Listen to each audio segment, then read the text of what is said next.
Let me ask you something. Think about the last time you talked to a girl you actually liked, not a casual conversation. I mean, someone who genuinely made your heart rate go up a little. Now, honestly, ask yourself, were you present in that moment, or were you somewhere else entirely?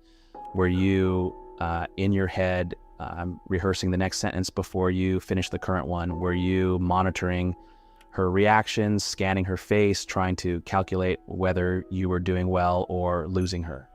Be honest, because most guys, the second they're around a woman they're attracted to, disappear. Not physically, they're standing right there, but mentally, emotionally, they check out. They stop experiencing the moment and start managing it, and that's exactly where it all falls apart. Not because of what they said, because of where they went. Here's the thing nobody talks about. Women don't experience you through your words, they experience you through your energy, through the feeling they get standing next to you, through whether your presence makes the air in the room feel lighter or heavier. You could say the most perfect line in the world, something smooth, something witty, something you practiced in the mirror at 11 p.m. And if your energy underneath it is anxious, she'll feel the anxiety, not the words. The words become noise. But you could say something completely simple. You could say nothing for 3 seconds and just look at her calmly with no urgency, no need, no performance, and she'll feel something she can't explain. That feeling is what stays with her. That's what she thinks about later, not what you said, how you made her feel when you were around. And I know what some of you are thinking right now. You're thinking, okay, but I don't know how to create that feeling. I don't know how to just have presence. And that's a fair thought. But here's where it starts. It starts with understanding why most men don't have it. Most men spend their entire interaction with a woman trying to get something from her, trying to get her approval, trying to get her to laugh, trying to get her to be impressed, trying to get her to like them, and all of that trying. It's invisible to the eye, but loud to the gut. Her gut registers it instantly. It says, this man needs something from me. And the moment she feels that, the moment she senses your internal hand is out, everything shifts. Not because she's cruel, not because she's playing games, but because her nervous system is wired to feel safe around men who are complete, not men who are searching for completion in her reaction. Think about that for a second. Complete. A complete man doesn't need her to smile at his joke to feel good about the joke. He said it because he meant it. A complete man doesn't need her to reply quickly to feel secure. He sent the message and moved on with his day. A complete man doesn't adjust his personality mid-conversation because she raised an eyebrow. He trusts who he is enough to let it stand without editing it for her comfort. That completeness, that internal fullness is the actual source of presence. You can't fake it. You can't memorize your way into it. You either have it or you don't. But here's the good news. It's buildable. It's something you grow into. And growing into it has nothing to do with women. That's the part that surprises most guys. Your presence is built in the moments she's not around. It's built when you wake up and do the thing you said you were going to do even when nobody's watching. It's built when you sit with discomfort instead of reaching for your phone to distract yourself. It's built when you go to the gym, not to look good for her, but because you made a promise to yourself and you keep your promises. It's built when you have a bad day and you process it instead of spiraling. Every time you choose yourself, your discipline, your word, your growth, you add something to your internal foundation that no woman gave you and no woman can take away. And when that foundation is solid, it shows. You walk differently, you talk differently, you react differently, not because you're performing a character, because you're actually grounded in something real. There's a reason women are drawn to men with direction, not successful men specifically, not rich men specifically, men with direction. men who have somewhere they're going and they're actually moving toward it, because that kind of man has a different relationship with time. He's not hovering. He's not waiting for her to make his life interesting. His life is already interesting and she gets to be part of it, or she doesn't. That's not arrogance. That's just a man who knows where he's headed. And that clarity, where that forward motion radiates outward. She feels it without you ever having to say, I'm ambitious or I have goals. You don't need to say it. She can feel the difference between a man who's moving and a man who's drifting. And drifting men, even attractive ones, even funny ones, always eventually bore her, because boredom isn't about entertainment, it's about energy.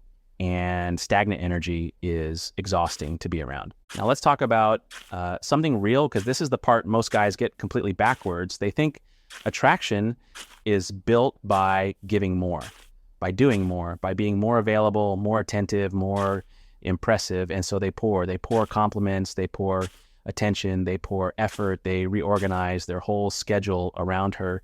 They reply instantly every time. They agree with everything she says. They offer to do things she didn't even ask for, and it comes from a good place. I get it. You like her. You want her to know it.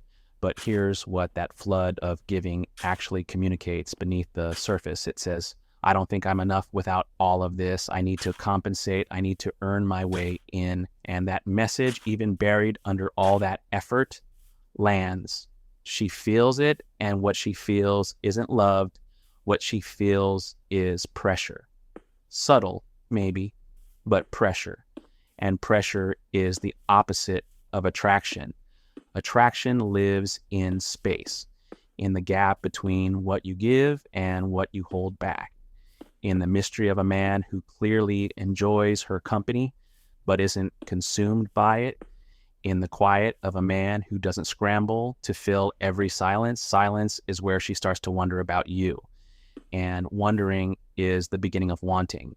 Most men are so afraid of silence, they talk right over it. They kill the moment trying to save it. But the man who can sit in silence with a woman, completely relaxed, looking at her, not needing the conversation to be going anywhere in particular, that man she remembers, because that kind of stillness is rare, and rare things feel valuable. I want you to think about the men in your life who seem to have it, whatever it is. The guy who walks into a room and something shifts. He's not necessarily the loudest.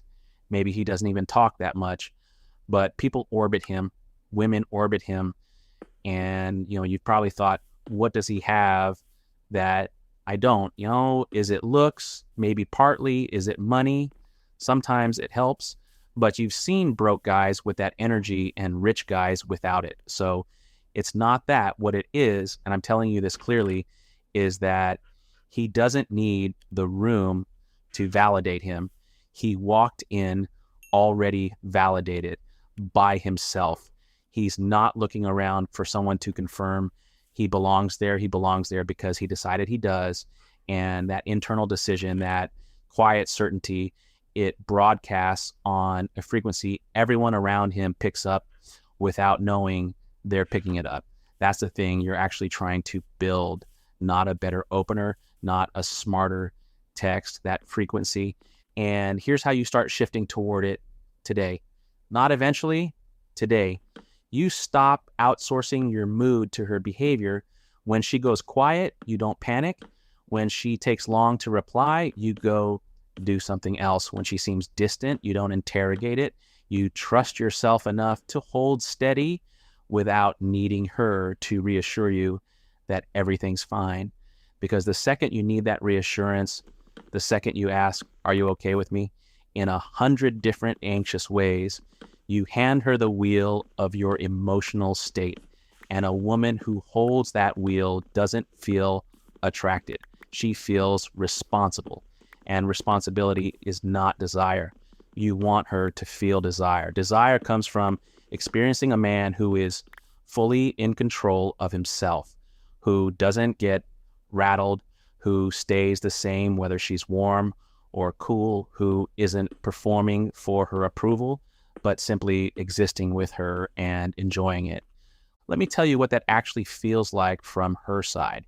When she's with a man like that, she relaxes in a way she doesn't even realize. Her own guard comes down, her feminine energy comes forward because she doesn't have to be careful around you. She doesn't have to manage your emotions or soften her words so you don't spiral. She can just be fully, freely herself. And that feeling, that freedom she experiences around you, she'll chase it. She'll want to come back to it. She'll text you because being around you is one of the few places she feels like she doesn't have to perform either. That's connection, real connection, not manufactured by strategy, but created by two people who are both grounded enough to actually meet each other. And you can only give that to her once you've given it to yourself first. So here's the shift I want you to make. Stop trying to attract her. Start trying to be yourself so fully, so unapologetically, so completely that the right woman can't help but notice. Stop trying to be what you think she wants and start being what you actually are, the interesting, imperfect, growing, direction-having, grounded version of you that exists when nobody's watching. Because that version of you is the one worth wanting.